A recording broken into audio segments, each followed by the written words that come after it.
Hello traders, నా పేరు రజాక్. మీరు బజాజ్ ఆటో స్టాక్లో ఇన్వెస్ట్ చేశారా, లేదంటే ఇన్వెస్ట్ చేయాలనుకుంటున్నారా? ఈ బెస్ట్ లెవెల్స్ ప్రస్తుతం చూస్తే కనుక సెల్లింగ్ ప్రెజర్ బాగా కనిపిస్తుంది. సో దీంట్లో ఎగ్జిట్ అవ్వాలనుకుంటున్న వారు ఏ లెవెల్లో ఎగ్జిట్ అయితే బాగుంటుంది, లేదంటే ఎంటర్ అవ్వాలనుకుంటున్న వారు ఏ లెవెల్లో ఎంటర్ అయితే బాగుంటుంది. అయితే ఇదంతా చెప్పే ముందు మీరు మీ రిస్క్ రివార్డ్ని అన్నింటి గురించి తెలిస్తే మాత్రమే, ప్రైస్ యాక్షన్ గురించి అవగాహన ఉంటే మాత్రమే ఒక స్టాక్లో ఇన్వెస్ట్ చేయండి. అంతే తప్ప ఎవరు పడితే వాళ్ళు చెప్పారని చెప్పేసి గుడ్డిగా ఎలాంటి పరిస్థితుల్లో కూడా ఆ స్టాక్స్లో, షేర్ మార్కెట్లో ఇన్వెస్ట్ చేయొద్దు. దీనికి లాట్ ఆఫ్ ప్రాక్టీస్ కావాలి, అదేవిధంగా ఎక్స్పీరియన్స్ కావాలి, అదేవిధంగా స్కిల్స్ కావాలి, నాలెడ్జ్ కావాలి. అంతే తప్ప నేను ఇప్పుడు చెప్పినా సరే అది ఎడ్యుకేషన్ పరంగా మాత్రమే చూడండి. మీరు చేసే అనాలిసిస్కి ఇది ఎంతవరకు ఉపయోగపడుతుందో చెక్ చేసుకోండి. సో ఇది మాత్రం నేను చెప్పగలను. ఇక ఈ స్టాక్ అనాలిసిస్ విషయానికి వస్తే కనుక, ముందుగా ఈ స్టాక్ విషయానికి వస్తే కనుక లాంగ్ టర్మ్లో ఎవరైతే ఇన్వెస్ట్ చేయాలనుకుంటున్నారో లేదంటే ఇన్వెస్ట్ చేశారో వాళ్ళకి ఎలాంటి పరిస్థితుల్లో ఈ స్టాక్ ఎగ్జిట్ మరియు ఎంట్రీ లెవెల్స్ ఉంటే బాగుంటుంది, బెస్ట్ లెవెల్స్ ఏదనేది కూడా తెలుసుకోండి. ఇక ఇప్పుడు అనాలిసిస్ విషయానికి వస్తే కనుక ముందుగా వీక్లీ టైం ఫ్రేమ్కి వెళ్ళిపోదాం. సో ఈ వీక్లీ టైం ఫ్రేమ్లో ఇక్కడ చూస్తే మీకు ఒక ప్యాటర్న్ అయితే ఇది ఫామ్ చేస్తుంది. ఇది ఒక ట్రయాంగిల్ ప్యాటర్న్ అయితే ఫామ్ చేస్తుంది. ఇది ఒక రెసిస్టెన్స్ లైన్, అదేవిధంగా ఇది ఒక సపోర్ట్ లైన్. సో ఇది ఒక సపోర్ట్ లైన్, ఇది ఒక రెసిస్టెన్స్ లైన్. ఇది first time, second time, third time, fourth time reverse అయింది అక్కడ నుంచి. అదేవిధంగా సో ఈ లెవెల్ ఇది ఫస్ట్ సపోర్ట్ అనుకుంటే సెకండ్, థర్డ్, ఫోర్త్ టైం వచ్చింది, ఫిఫ్త్ టైం రావడం అయితే జరిగింది అనమాట. అంటే 5 టైమ్స్ సపోర్ట్గా తీసుకొని 4 టైం రెసిస్టెన్స్గా తీసుకుంది. సో ఈ ట్రయాంగిల్ ప్యాటర్న్ బ్రేక్అవుట్ అయితే మాత్రం ఇది చాలా పవర్ఫుల్ మొమెంటం అయితే ఇస్తుంది. చాలా డ్రాస్టిక్గా మూవ్ అవడానికి అయితే అవకాశం అయితే ఉంటుంది. ఎందుకంటే మీరు చూస్తే కనుక ఇక్కడ ఇది ఎంతలా కంప్రెస్ అవుతుందో చూడొచ్చు. సో గత కొంతకాలంగా ఇది చాలా వాలటైల్గా మూవ్ అవుతుంది. అదేవిధంగా ఒకే రోజు చాలా ఎక్కువ మొత్తంలో కూడా డ్రాప్ అవుతూ అయితే జరుగుతుంది. సో ఇక ఇప్పుడు దీనికి సంబంధించి చూస్తున్నారు కదా, ఈ ట్రయాంగిల్ ప్యాటర్న్ని ఇది అప్ సైడ్ బ్రేక్అవుట్ అయినా చాలా ఫాస్ట్గా మూమెంటం ఇస్తుంది. అదేవిధంగా ఇది డౌన్ సైడ్ బ్రేక్అవుట్ అయినా చాలా ఫాస్ట్గా మూమెంటం ఇవ్వడం అయితే జరుగుతుంది. కాబట్టి వీక్లీ టైం ఫ్రేమ్లో దీంట్లో ఎంట్రీ తీసుకోవాలనుకుంటున్న వాళ్ళు తప్పనిసరిగా ఈ లెవెల్ వరకు అయితే వెయిట్ చేయండి. ఏదైతే 4000 లెవెల్స్ ఎబో ఉందో ఈ లెవెల్స్ వరకు వెయిట్ చేస్తే కనుక ఇది already first time, second time, third time, fourth time వచ్చింది. ఫిఫ్త్ టైం కనుక బ్రేక్అవుట్ అయితే దాని పవర్ మామూలుగా ఉండదు. చాలా హ్యూజ్ రెస్పాన్స్ రావడానికి అయితే అవకాశం ఉంటుంది. దానికి సంబంధించి ఇక్కడ సిగ్నల్ కూడా చూపించినప్పటికీ ఎందుకో సస్టైన్ కాలేదు. దీన్ని హైన్ అయితే బ్రేక్ చేయలేకపోయింది. ఎందుకంటే ఇది సపోర్ట్ లెవెల్ దగ్గర నుంచి ఒకేసారి బుల్లిష్ ప్రెజర్ వచ్చినప్పటికీ సస్టైన్ కాలేదు. కాబట్టి ట్రేడ్ ప్లాన్ చేసేవాళ్ళు, ఇన్వెస్ట్ చేసేవాళ్ళు చాలా జాగ్రత్తగా ఉండండి. ఇక్కడ సస్టైన్ అవ్వలేదంటే ఏదో రీజన్ ఉంటుంది. వాల్యూమ్ కూడా హెవీగా వీక్లీ టైం ఫ్రేమ్లో హెవీగా జనరేట్ అయింది. క్యాండిల్ కూడా మంచిగా పడింది. బ్రేక్అవుట్ అయ్యి దీని ఎబో కనుక క్యాండిల్ కనుక క్లోజ్ అయ్యి ఉంటే మాత్రం ఇది నెక్స్ట్ లెవెల్కి వెళ్ళిపోయింది. అది ఇక డౌన్ సైడ్ విషయానికి వస్తే వాల్యూమ్ అయితే గ్రాడ్యువల్గా ఇంక్రీజ్ అవుతుంది.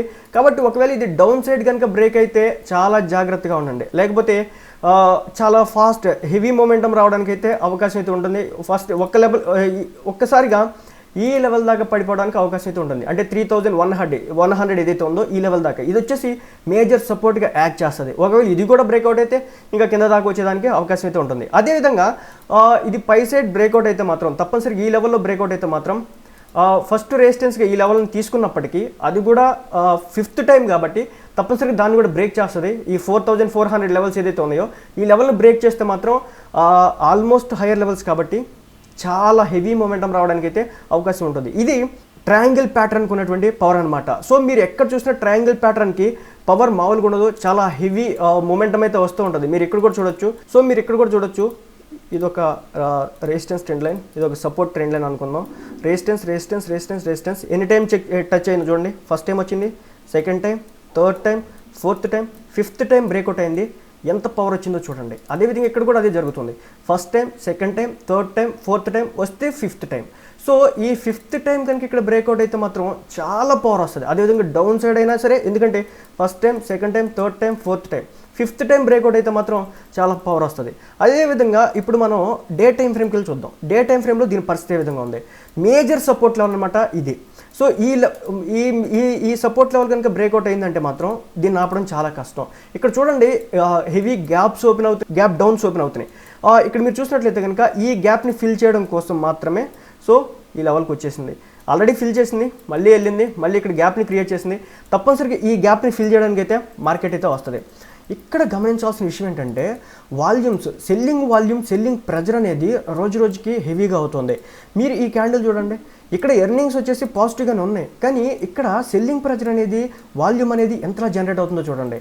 అదేవిధంగా ఈ రోజు క్యాండిల్ విషయానికి వస్తే, అంటే డే టైం ఫ్రేమ్లో ఈ రోజు చూసినా కానీ ఎంత సెల్లింగ్ ప్రెజర్ చూపించింది చూడండి. ఇక్కడ షూటింగ్ స్టార్ పడింది. అంటే మీరు తప్పనిసరిగా ఈ సపోర్ట్ లెవెల్ దగ్గరికి అవ్వచ్చు, లేదంటే ఇంతకుముందు చెప్పాను నేను వీక్లీ టైం ఫ్రేమ్లో ఈ ట్రయాంగిల్ ప్యాటర్న్ ఏదైతే ఉందో, సో ఈ ట్రయాంగిల్ ప్యాటర్న్ తప్పనిసరిగా ఇది ఈ సపోర్ట్ లెవెల్ దగ్గరికి వచ్చినప్పుడు కూడా మీరు కాన్షియస్గా చూడండి. ఎందుకంటే సపోర్ట్స్ని మ్యాక్సిమం టచ్ చేస్తుంది కాబట్టి తప్పనిసరిగా ఈ జోన్ కూడా ఇంపార్టెంట్ జోన్గా వ్యవహరిస్తుంటుంది.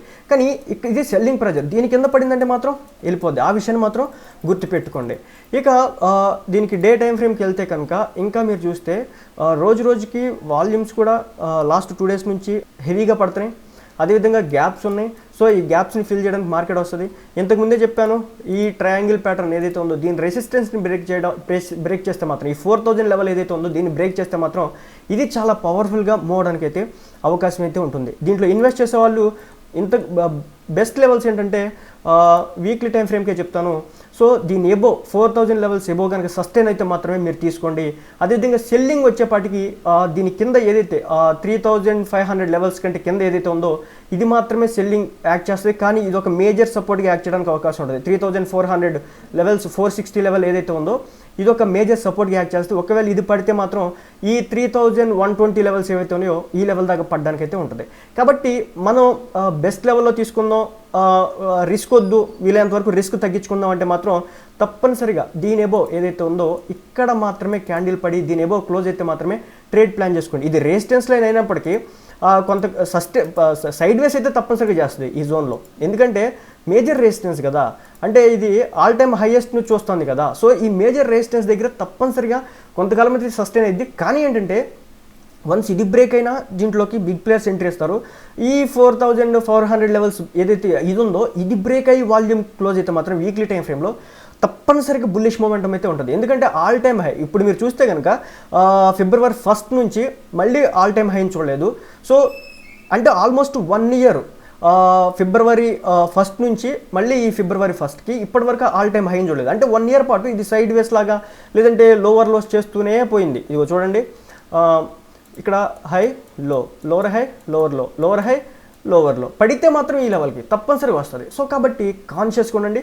ఇది వచ్చేసి బుల్లిష్ లెవెల్స్, ఇది వచ్చేసి బేరిష్ లెవెల్స్. సో మనం చేసే అనాలిసిస్ ఏదైతే ఉంటుందో అది పర్ఫెక్ట్గా ఉండాలి. అలా కాకుండా 10 ఇండికేటర్లు వేసేసి మీరు 10 రకాలుగా చూసారనుకోండి. ఫర్ ఎగ్జాంపుల్ ఇప్పుడు మీరు MACD వేస్తారు, లేదంటే 200 days మూవింగ్ యావరేజ్ వేస్తారు, 50 days వేస్తారు, 21 days వేస్తారు, ఇంకా అదేవిధంగా సూపర్ ట్రెండ్ వేస్తారు, అదేవిధంగా ఫిబొనాచి వేస్తారు, అదేవిధంగా పివట్ పాయింట్స్ వేస్తారు. ఇలా 10 రకాల ఇండికేటర్స్ పెడితే మీకు కన్ఫ్యూజ్ అయిపోద్ది. కాబట్టి ఒక ప్రైస్ యాక్షన్ మీరు అల్టిమేట్గా నేర్చుకుంటే మాత్రం దాని పవర్ అనేది మీకు భవిష్యత్తులో తెలుస్తుంది. ఈ కంపెనీకి సంబంధించి ఫండమెంటల్ అనాలిసిస్ చూసుకుంటే కనుక కంపెనీ వచ్చేసి లార్జ్ క్యాప్ కంపెనీ. ఇది వచ్చేసి దాదాపు 1,05,917 crores, అంటే లార్జ్ క్యాప్ కంపెనీ.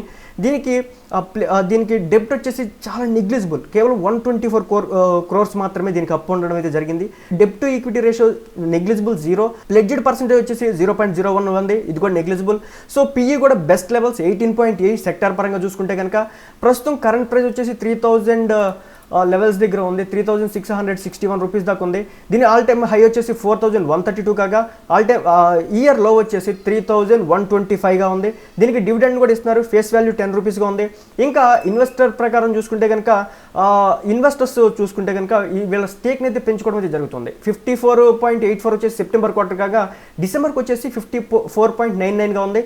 అదేవిధంగా FIIs ఫారెన్ ఇన్స్టిట్యూషనల్ ఇన్వెస్టర్స్ కూడా ఈ స్టాక్లో స్టేక్ని పెంచుకోవడం అయితే జరిగింది. అదేవిధంగా DIS డొమెస్టిక్ ఇన్స్టిట్యూషనల్ ఇన్వెస్టర్స్ కొంచెం తగ్గించుకోవడం అయితే జరిగింది. అది వచ్చేసి 11.53 సెప్టెంబర్ క్వార్టర్ కాగా డిసెంబర్ క్వార్టర్కి వచ్చేసి 10.91గా ఉంది. అదేవిధంగా గవర్నమెంట్ కూడా ఈ స్టాక్లో హోల్డ్ చేస్తుంది.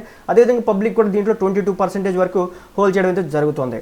అదేవిధంగా ఈ కంపెనీ గురించి అందరికీ తెలిసిందే, బజాజ్ ఆటో అంటే ఇది వచ్చేసి చాలా పెద్ద కంపెనీ. ఇది 2-wheeler అదేవిధంగా 3-wheeler మ్యానుఫ్యాక్చరింగ్ కంపెనీ. సో ఈ సెక్టర్లో వీళ్ళు నెంబర్ 1 పొజిషన్లో ఉంటారు.